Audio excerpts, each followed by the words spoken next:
Buenos días para todos los educadores de la Escuela Salesiana de América que hoy nos acompañan.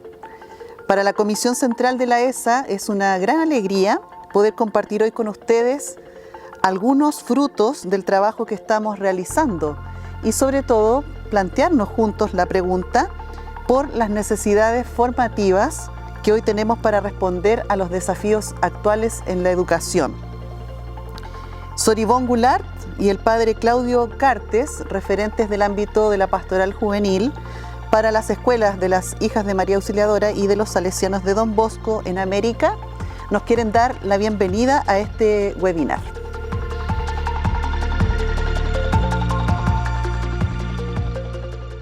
Queridas educadoras, educadores, gestores, equipes gestoras, administrativos e colaboradores das Escolas Salesianas da América. A primeira palavra que ressoa no meu coração, nas minhas preces hoje, é agradecimento. Eu agradeço a todos que colaboraram com esta pesquisa que agora será apresentada. Necessidades de formação de docentes, diretores e colaboradores na Escola Salesiana da América. Agradeço aos membros da Comissão Central ESA e aos referentes de cada inspetoria da América que são responsáveis pelas escolas. A Rede Salesiana Brasil, especialmente o Centro de Formação da Rede, pelo apoio durante todo o processo da pesquisa. E não podia esquecer de agradecer de modo especial a Ana Paula Costa e Silva pela sua competência, sua dedicação. E a Margarete, que a auxiliou durante todas as etapas da pesquisa.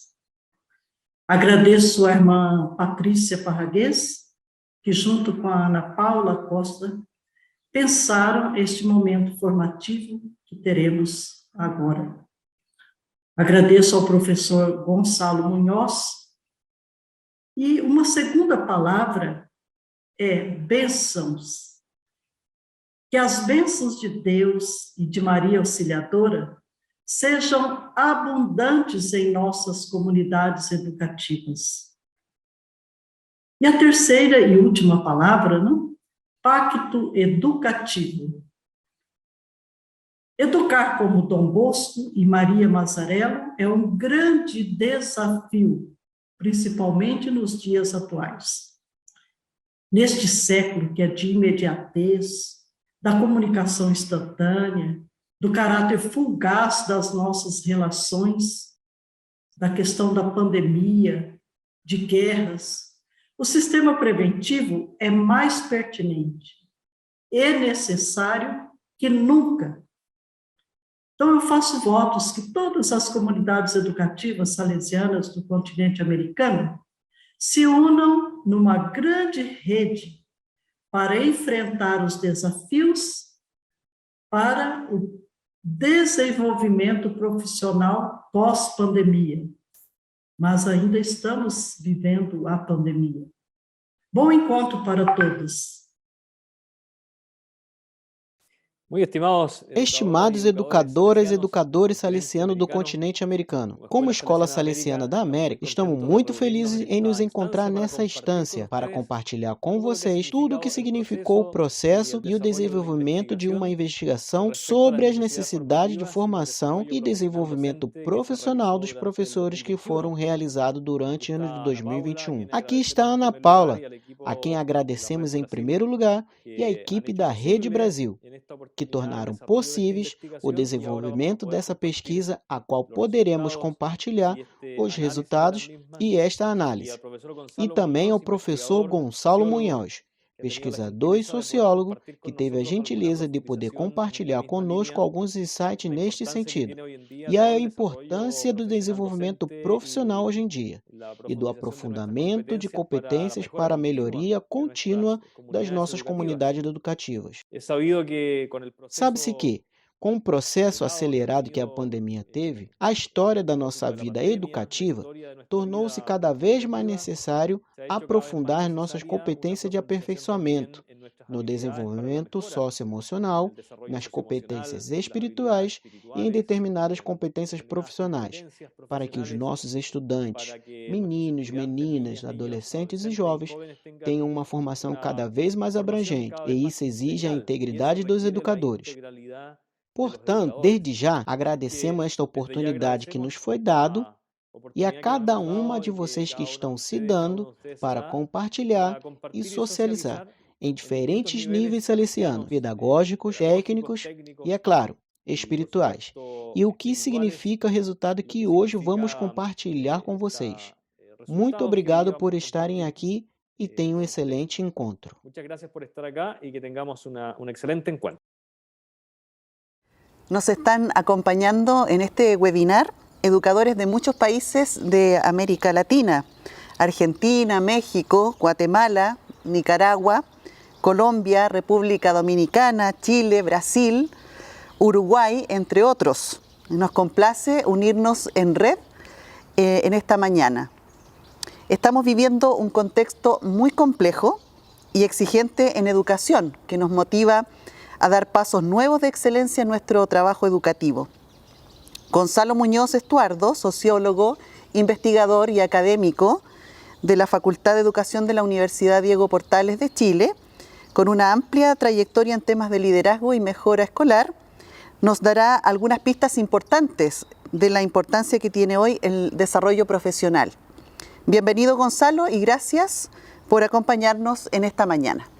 Hola, un gran saludo, un abrazo a todos los equipos educativos, equipos docentes, directivos de la Escuela Salesiana en América. Un honor para mí poder estar enviándoles este mensaje, unas breves palabras y un par de reflexiones que espero aporten a los procesos en los que ustedes están embarcados para mejorar el trabajo educativo que realizan. Voy a hacer una reflexión sobre el desarrollo profesional docente, el desafío del desarrollo profesional docente en un momento particular como el que estamos enfrentando en el mundo en general, y por cierto en América Latina. ¿Por qué es tan importante entonces el desarrollo profesional docente en un momento como este? En segundo lugar, una reflexión sobre cuáles son las vías para potenciar ese desarrollo profesional docente.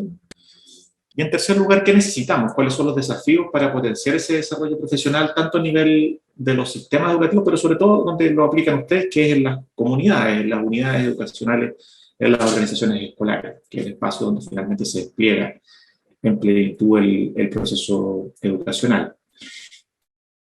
Partiría diciendo en general que estamos en un momento evidentemente inédito, muy desafiante desde el punto de vista de la profesión docente. Lo que estamos sabiendo en el mundo en general, salvo contadas excepciones, es que la profesión docente no solo se tensionó muy fuertemente debido a la exigencia, a lo complejo que ha sido manejar la no presencialidad, por decirlo así, durante un tiempo, y también lo que ha sido el regreso a la presencialidad, a la escuela, al liceo, al colegio, a la comunidad educativa tal cual lo conocíamos antes.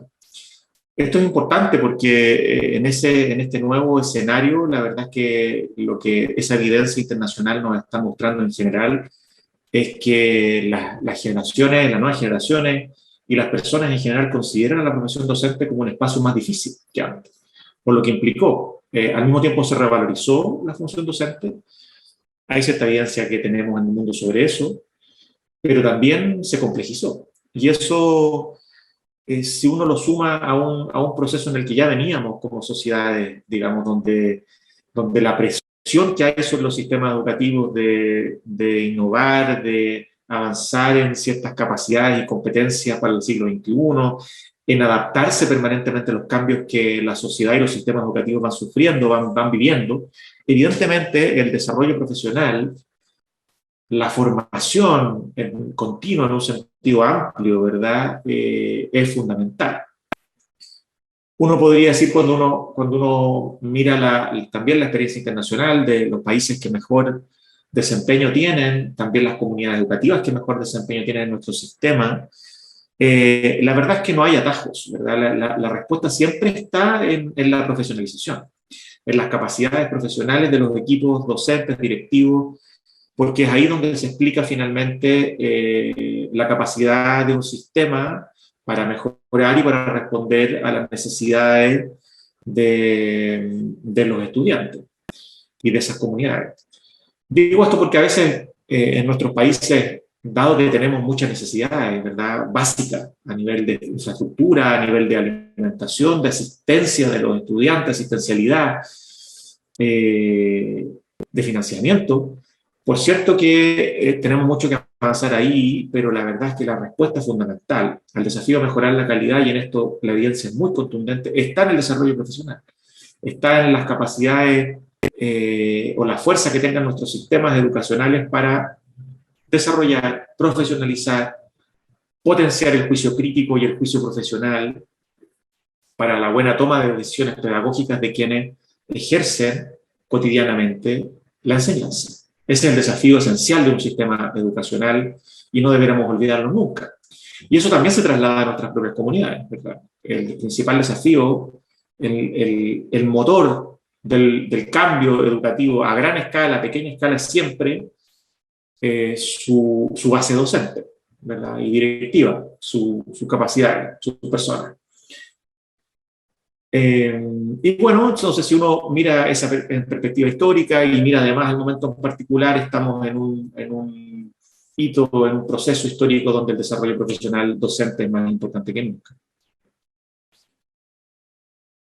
Eso como primera idea. Como segunda idea yo les decía, bueno, y entonces la pregunta es, ¿cuáles son las vías para ese desarrollo profesional? Y aquí lo que me interesa principalmente es hacer la distinción entre lo que hemos conocido tradicionalmente como mecanismos de desarrollo profesional, entendidos como espacios de formación externa a la escuela, donde por medio de un magíster, de un curso, de un doctorado, de un diplomado, de un proceso formativo continuo en general, obviamente la formación inicial también cumple un rol, es el pilar, es la base de la formación del desarrollo profesional, pero en general el desarrollo profesional tiene más que ver, en general, conceptualmente, también entendiendo que este es un proceso de desarrollo, como dice la palabra, continuo, ¿verdad?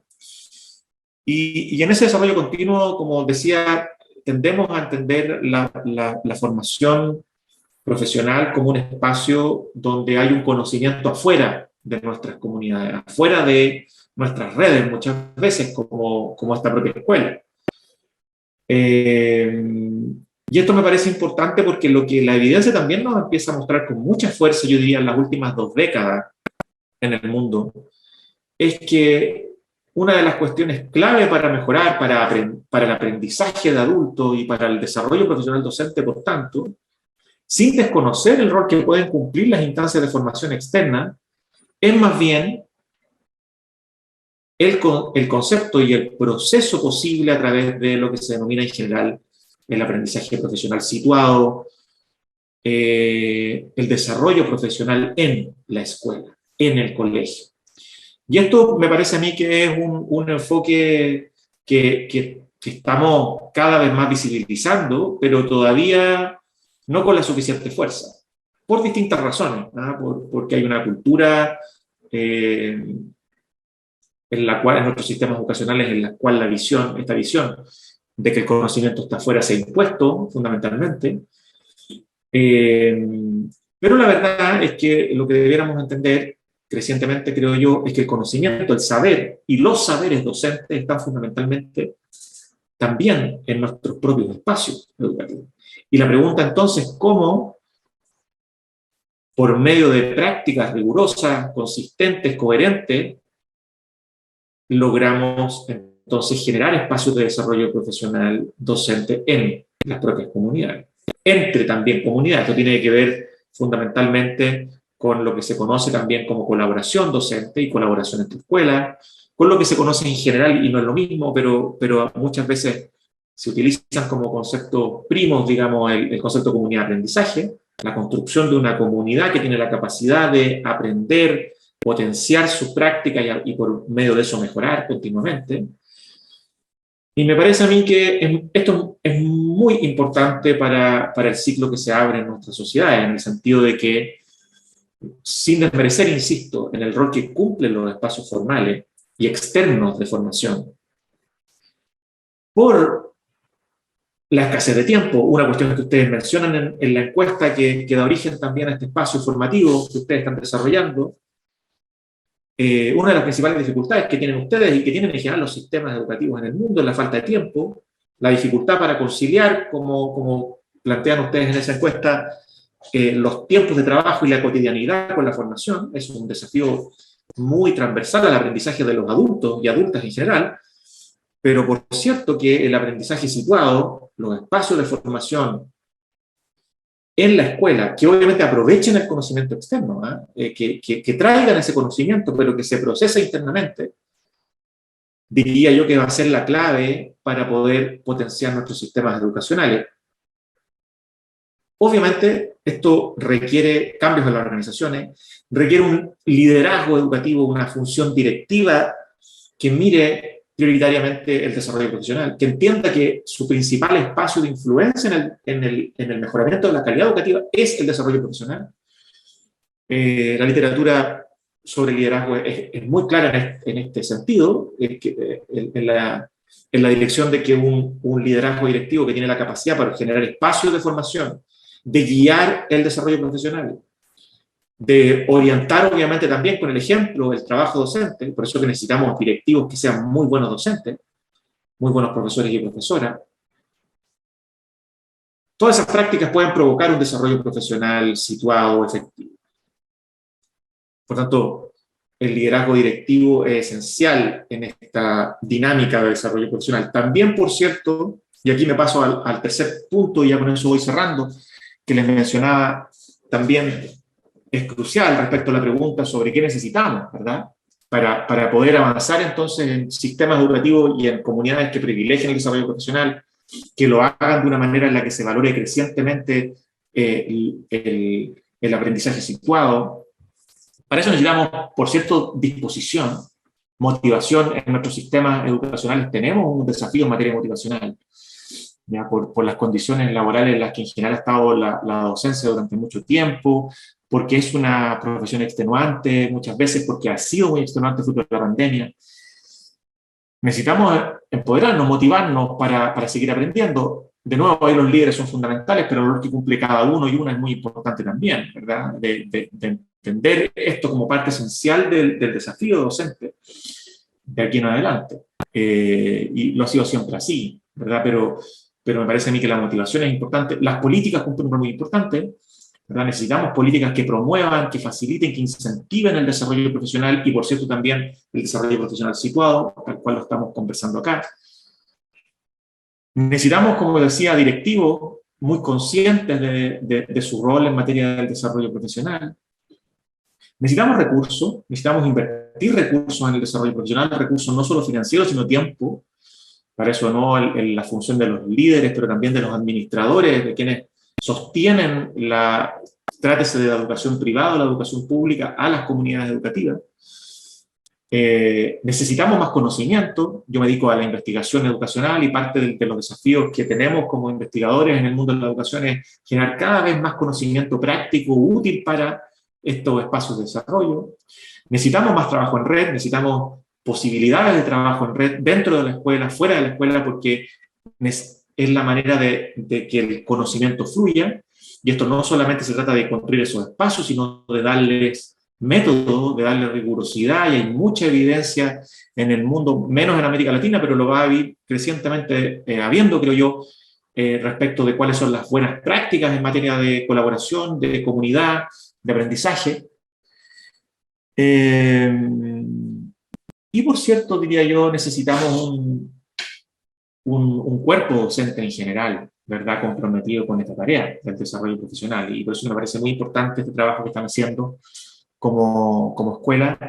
Me parece a mí que avanzar en esta dirección es un desafío enorme en los momentos en los que estamos, pero también creo que el compromiso docente que existe en nuestros países, en particular en condiciones difíciles, en condiciones de pobreza, donde tenemos certeza total de que la única forma de que nuestras sociedades rompan con los circuitos de la desigualdad es la educación. Bueno, entonces, si eso es así y seguimos convencidos de esa tarea, creo yo que es motivación suficiente para entender de que el desarrollo profesional, que el fortalecimiento de nuestras capacidades, que la mejora continua de la calidad de la educación es algo que es, digamos, consustancial a nuestro día a día, a nuestra cotidianeidad de todos y todas quienes trabajamos en el sistema educativo.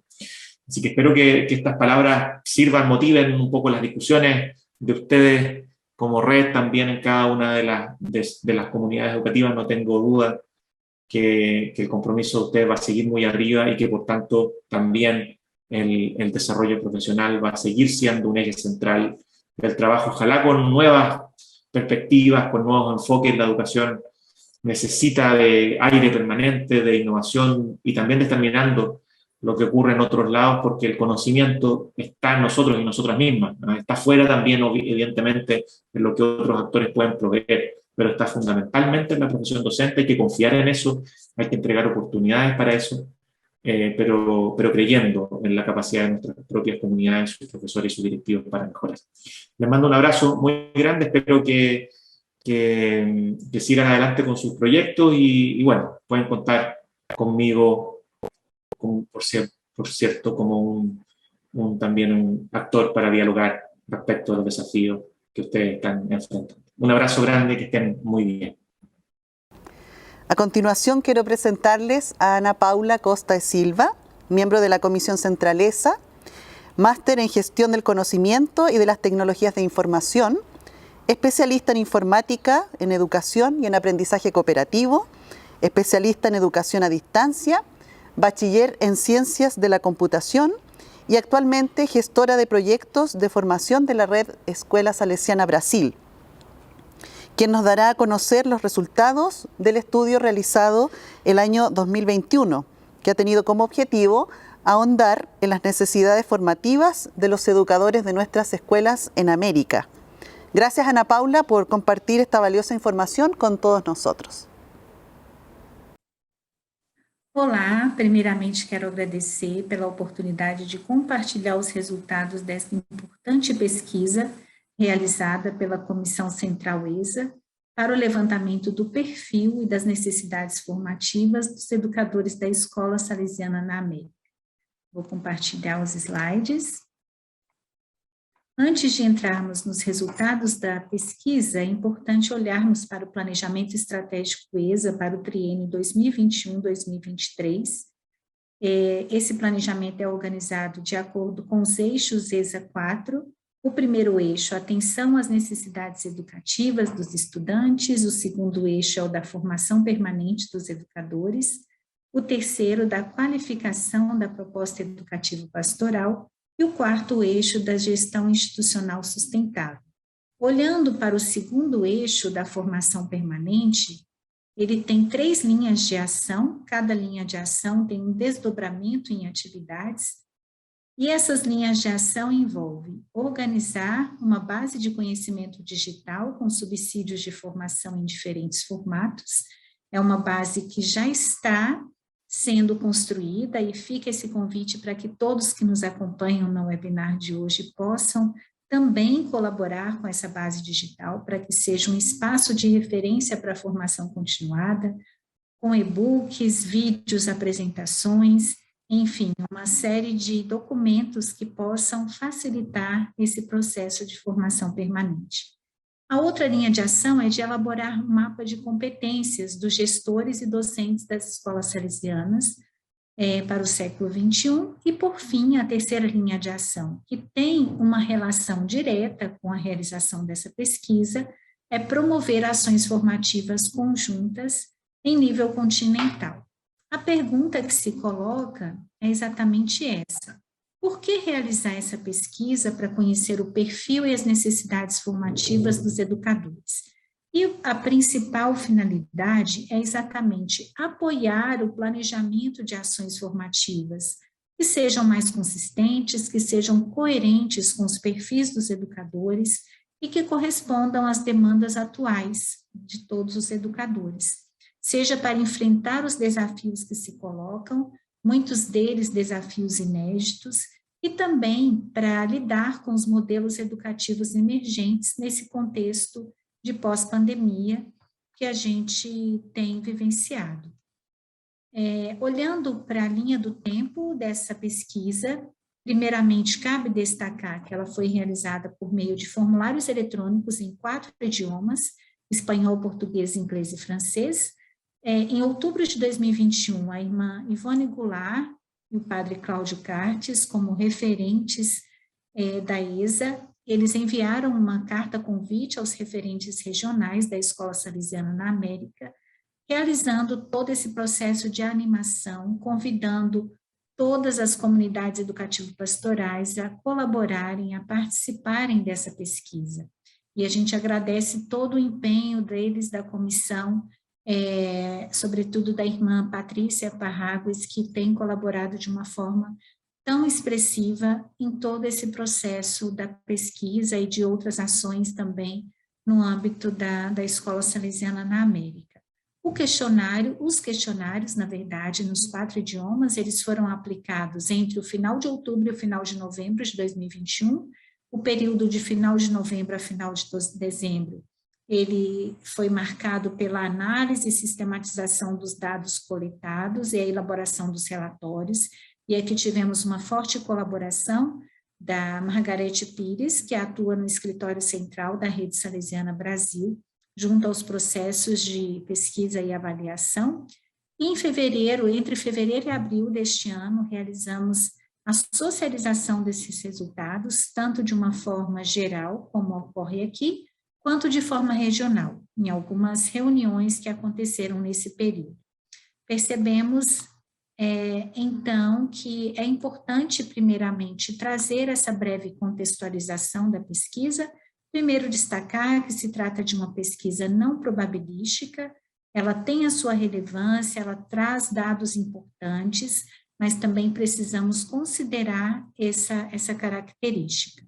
E por seu alcance, pelo grande número de respondentes que nós alcançamos, ela nos indica algumas tendências, traz alguns aspectos importantes para o planejamento de ações, tanto locais quanto regionais e continentais. E há também o valor intrínseco nesses dados. Esse valor ele precisa ser explorado exatamente a partir de análises, de debates, para se propor ações formativas que sejam viáveis e que façam sentido para os educadores. Há, então, essa força da colaboração, muitas mentes, mãos e corações unidos para que fosse possível. Agradecemos aqui cada educadora que acompanha esse evento e que reservou também um tempo para participar dessa pesquisa, tornando possível essa ação em rede com toda a Escola Salesiana na América. Entrando já nos resultados, tivemos a participação de 21 países, um total de 4.974 respostas. Quando olhamos o número de respostas de cada país, há uma grande variação no número de respondentes, então não existe uma homogeneidade em termos de proporção, conforme já destacamos anteriormente, e é um aspecto a ser considerado. Esses dados analisados de uma forma segmentada por país, por região, ela é também importante. Aqui a gente traz a análise do conjunto total de dados das 4.974 respostas, mas fica esse convite para que cada um possa fazer essa análise por segmentos de acordo ali com a realidade. Dentre a função que prevalece nos respondentes é dos professores, foram 72,9% dos respondentes que atuam na função docente. Tivemos também respostas de gestores e daqueles colaboradores que não atuam na função docente, estão mais a cargo de funções administrativas em diferentes áreas.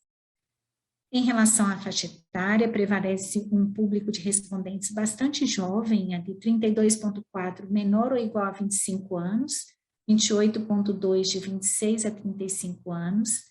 Para a área de atuação, prevalece a área pedagógica, com 79,2%, o que também é natural por termos ali um número bem expressivo de professores participantes, mais de 70%.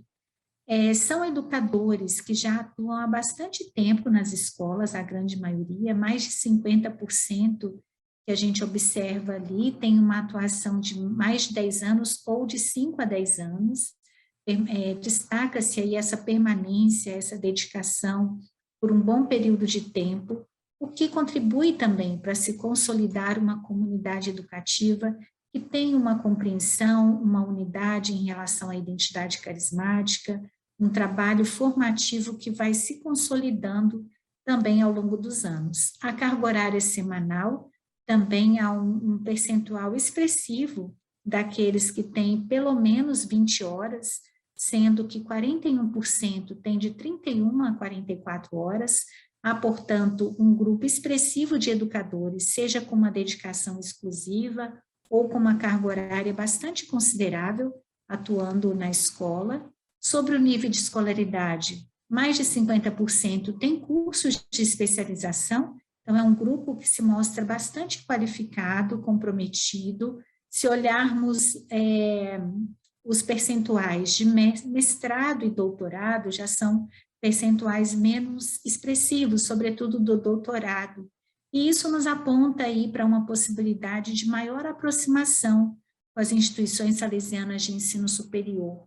Como podemos pensar também ações formativas nesses níveis de mestrado e doutorado de uma forma mais flexível, de uma forma a viabilizar também que essa qualificação se amplie nesses níveis de escolaridade. Sobre as línguas estrangeiras, prevalece ali o conhecimento do espanhol, que é um aspecto bem interessante para pensarmos ações em nível continental. Então, muitos têm essa compreensão, essa facilidade de compreensão do espanhol, e do inglês também aparece com percentual expressivo de 54,7%, que afirma ter o conhecimento do inglês. Sobre os canais de comunicação e aplicativos que utilizam com frequência no dia a dia, vejam que o WhatsApp aparece em primeiro lugar. Realmente é uma ferramenta que hoje não conseguimos viver sem, seja para lidar com questões de trabalho, pessoais, para acompanhar grupos, e isso nos traz uma reflexão importante. Como nós podemos explorar mais o WhatsApp para as ações formativas? Então, que possibilidades existem com o uso dessa ferramenta, seja para partilhas de boas práticas, para relatos de experiências, para análise de casos, enfim, que outros caminhos são possíveis nessa ferramenta que é tão acessível, tão acessada e também que mostra uma facilidade ali para vários formatos de texto, imagem, vídeo, áudio, enfim, é um aspecto bem importante de pensarmos juntos. Sobre as redes sociais, os educadores eles estão sobretudo no Facebook, no YouTube com 69,6%, também no Instagram, mas vejam que no TikTok, por exemplo, apenas 11,3%. E as novas gerações aí, as crianças, adolescentes, jovens, estão cada vez mais presentes aí no TikTok. Então, a gente traz essa questão. Onde estão as crianças, adolescentes e jovens? Que pátios virtuais eles têm frequentado ultimamente? Como que os educadores podem também se aproximar desses espaços? E mais que isso, como trazer também a intencionalidade educativa para esses espaços que tanto atraem as crianças, os adolescentes e jovens? Como combinar todo esse potencial de atrair os olhares, de atrair essa participação tão expressiva, para que também tenha relação com o elemento com caráter educativo. Avançando aqui nos resultados, também perguntamos sobre as tecnologias digitais e aplicativos que utilizam nas práticas educativas e profissionais. As ferramentas Google ficam em primeiro lugar, com 86,5%, hoje praticamente assim, unanimidade, né? Uma utilização muito frequente das várias ferramentas Google, também o pacote da Microsoft aparece de forma bem expressiva, aplicativos de apresentação, de quizzes, Percebemos que no período da pandemia foi, assim, um movimento muito acelerado de aproximações e de utilização, de familiarização com as tecnologias digitais educacionais, mas percebemos muitas vezes que pode haver um foco maior na exposição do que na interação. Então, essa questão que a gente traz, no uso dessas ferramentas, tem prevalecido a exposição ou a interação? A exposição ou a colaboração? Os elementos que podem ser viabilizados, situações de aprendizagem que se aproveitem desse potencial para a interação, para a colaboração, da construção mais participativa, para além da exposição de informações que já não atende às necessidades dos estudantes.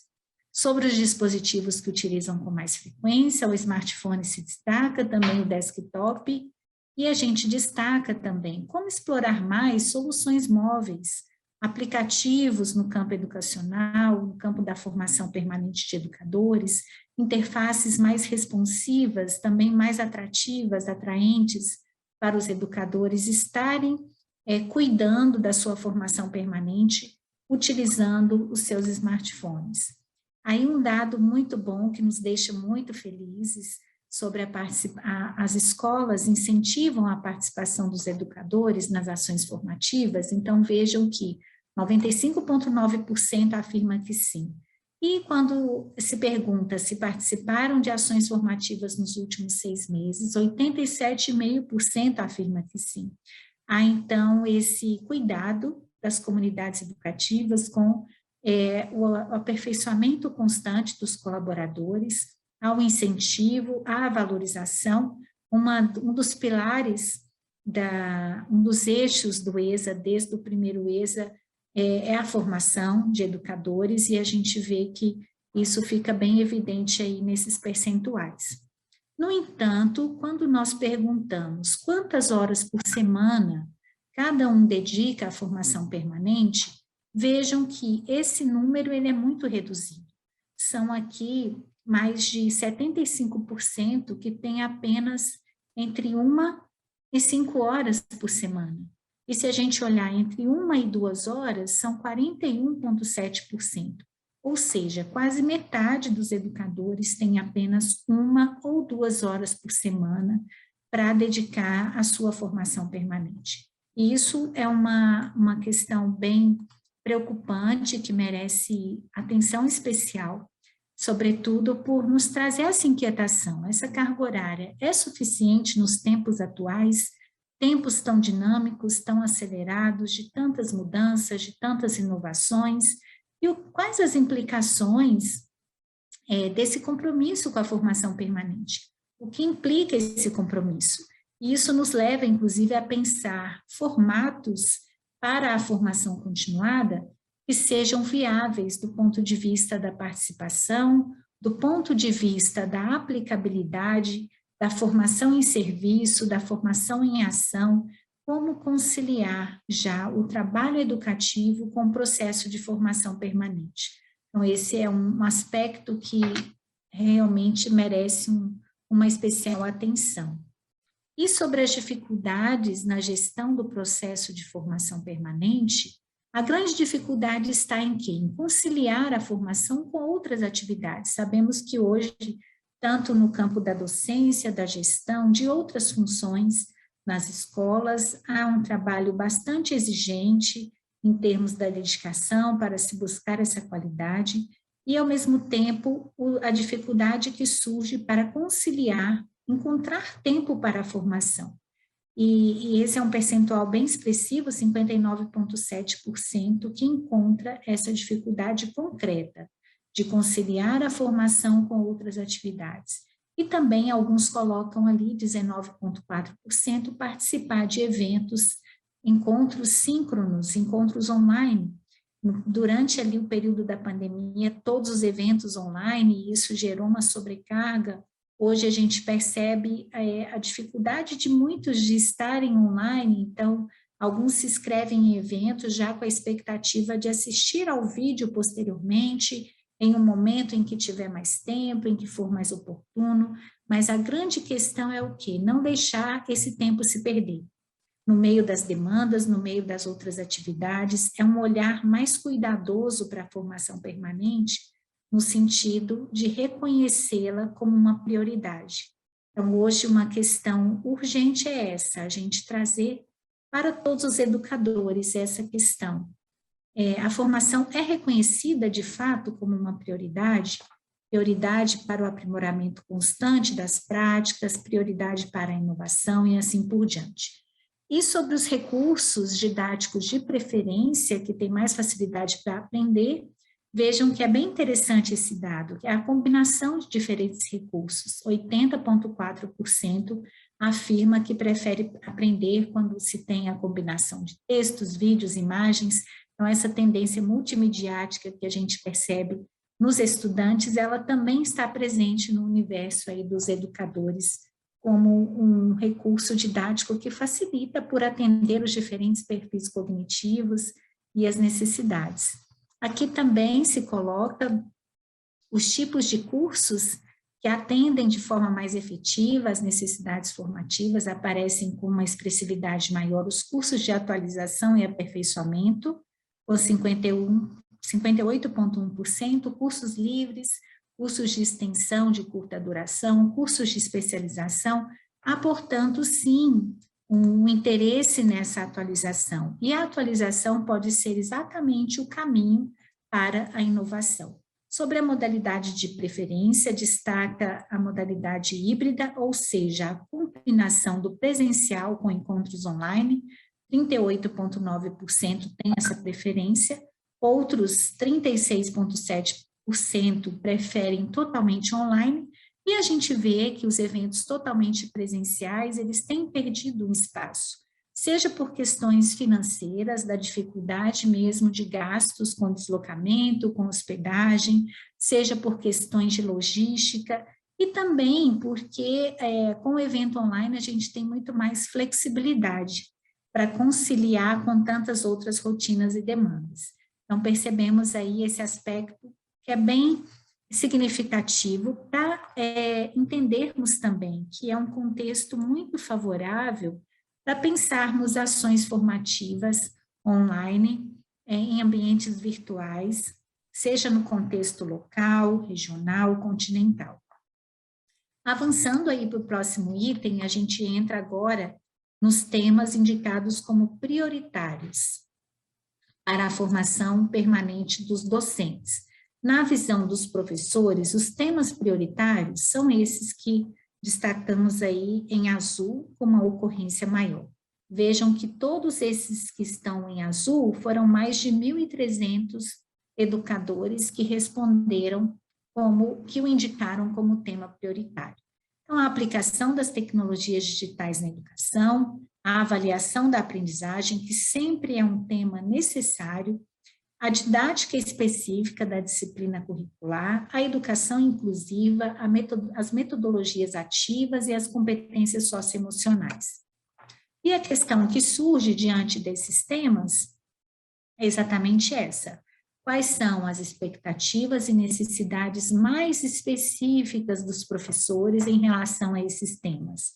Cabe essa investigação localmente para se explorar também esses temas. Olhando para os temas indicados como prioritários pelos gestores, pelos diretores, nós colocamos aqui os principais também que estão aí em azul, que aparece com uma ocorrência maior, a aplicação das tecnologias digitais na educação. Sabemos que hoje as tecnologias podem facilitar bastante os processos de gestão, seja para uma gestão mais profissional, mais pautada em evidências, para o acompanhamento dos processos, para a gestão de projetos, enfim, cada vez mais necessárias para essa otimização do tempo e dos processos. A liderança, o estilo salesiano, as competências socioemocionais que apareceram lá como tema prioritário para os docentes também está presente aqui para os gestores, o planejamento estratégico e avaliação institucional. Temas todos que sabemos sempre muito importantes, prioritários, e o que cabe a nós investigarmos localmente é que enfoques desses temas podem ser mais atraentes para os líderes. Então, eles querem saber mais, consideram prioritário o tema da avaliação institucional, mas em que perspectiva, com que enfoque? E isso, cada comunidade educativa pastoral precisa buscar escutar de uma forma mais precisa, mais a fundo, para se desenhar essas ações. Olhando para os temas prioritários indicados pelos colaboradores administrativos, aparece mais uma vez a aplicação de tecnologias digitais, as competências socioemocionais aparecem então nesses 3 perfis, a salesianidade, a educação inclusiva e liderança em estilo salesiano. E a gente traz essa questão porque muitas vezes falamos de formação de professores, mas temos que analisar também se há uma atenção à formação continuada daqueles colaboradores que não exercem função docente. Como tem sido esse espaço da formação permanente dos colaboradores administrativos? E essa é uma questão que a gente traz também para que todos estejam atentos. Vamos entrar agora na sequência de 3 perguntas sobre as competências essenciais para os professores salesianos. Os professores indicam como principais competências essas que estão na parte superior da tabela, com esse quadro azul são as que aparecem com percentual acima de 30%, e aí constam a capacidade de inovação, a amabilidade, a criatividade, o conhecimento do sistema preventivo e o trabalho em equipe. Vejam que são competências que dizem muito da identidade salesiana, o próprio compromisso com a prática do sistema preventivo, a própria questão da amabilidade, da criatividade, da inovação. E se a gente olha na parte inferior da tabela, com esse quadro vermelho, aquelas competências que apareceram com percentuais abaixo de 10%. Mesmo elas não estando ali entre as principais, elas chamam a atenção, principalmente porque aparece aí a questão do autocuidado com percentual baixo de 8,4%, também a responsabilidade com a autoformação, um percentual baixo de 9,5%, e nos dias atuais, se a gente não tem bem desenvolvida essa capacidade da autoformação e essa responsabilidade com o processo de autoformação, será muito desafiador criar uma capacidade maior de inovação, manter a criatividade. Então, nos parece que algumas dessas competências que se destacam com percentual menor merecem uma atenção especial porque parecem também constituir base para outras que se apontam como aquelas prioritárias. Avançando aqui nas competências essenciais na visão dos gestores, colocamos ali no quadro superior, aparecem a capacidade de inovação, a comunicação, o trabalho em equipe, a escuta ativa, a liderança, o planejamento e a organização. E aquelas que aparecem com menor percentual, a capacidade de feedback, o autocuidado, a responsabilidade com a autoformação e a negociação. Vejam que, mais uma vez, chama a atenção autocuidado e responsabilidade com a autoformação aparecerem com percentual muito baixo, porque são competências e capacidades que muitas vezes servirão de base para potencializar muitas outras. Se eu tenho uma responsabilidade elevada com a minha autoformação, terei condições de acompanhar de forma muito mais efetiva toda essa dinâmica da atualização que acontece hoje em todos os campos.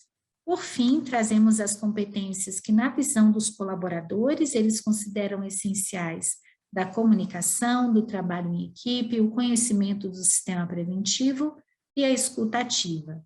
E com um percentual abaixo de 10%, ali no final da tabela, aparece a capacidade de feedback. Também esse é um aspecto que nos chama a atenção, porque cada vez mais na gestão participativa, o trabalho em equipe, ele tem exigido essa nossa capacidade de feedback.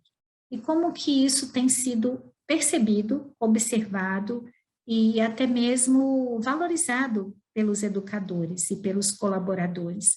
A capacidade de feedback no cotidiano para que essa gestão se dê de uma forma mais efetiva, mais alinhada com as expectativas da instituição, com as expectativas em termos de desenvolvimento, em termos de aprendizagem dos estudantes. Então, são elementos que merecem também essa discussão maior. Para finalizar, fazemos um convite a todos os líderes das escolas salesianas na América, para que olhem para a sua realidade, a realidade de seus países, a realidade de suas escolas, e pensem em como aproveitar os dados dessa pesquisa para priorizar as ações formativas. Esse é um trabalho que a gente só consegue realmente de uma forma muito colaborativa, com o empenho de todas as lideranças que atuam hoje na Escola Salesiana na América, e um convite também a todos os educadores, colaboradores, aos professores, também aqueles que não atuam na função docente e estão na Escola Salesiana na América, que é esse convite para olhar para esses dados e perceber como aproveitá-los, como aproveitar os dados dessa pesquisa para potencializar o compromisso com as ações formativas. Então, naquela dimensão da responsabilidade pela autoformação, como podemos avançar nessa percepção da formação como um elemento essencial, como um requisito para que possamos avançar em modelos educativos mais inovadores, para que possamos aprimorar cada vez mais o fazer pedagógico, as práticas educativas e, sobretudo, aproveitar de forma criativa a potencialidade das tecnologias digitais e toda essa potencialidade da Escola Salesiana na América.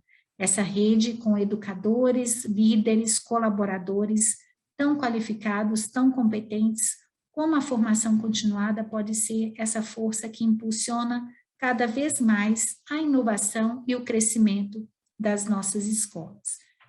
Agradecemos muito a atenção de cada um, cada uma, e ficamos à disposição, toda a Comissão Central ESA, agradecemos imensamente a colaboração da irmã Patrícia, que atua aqui também no nosso evento, de toda a Comissão ESA, a irmã Ivone, Padre Cláudio, todos os referentes que participaram de forma muito ativa em todo esse processo da pesquisa, desde a sua concepção até esse momento da socialização dos resultados, e que os dados sejam de fato analisados, discutidos e possam contribuir para um planejamento bem qualificado de todas as ações formativas. Um grande abraço. Gracias por los saludos y comentarios que han dejado en nuestro chat en este encuentro. Hemos querido optimizar los tiempos y por ello no tendremos espacio de preguntas. Sin embargo, en nuestro sitio web, escuelasalesianaamerica.org, dejaremos comentarios o respuestas generales de las cuestiones que nos están planteando en el día de hoy. Nuestro Padre Don Bosco y nuestra querida Madre Mazzarello bendigan e intercedan todos los esfuerzos que día a día estamos realizando en nuestra formación y así ofrecer educación integral y significativa a todos nuestros estudiantes de América. Muchas gracias y augurios de un buen inicio o continuación de actividades en este año 2022. Muchas gracias.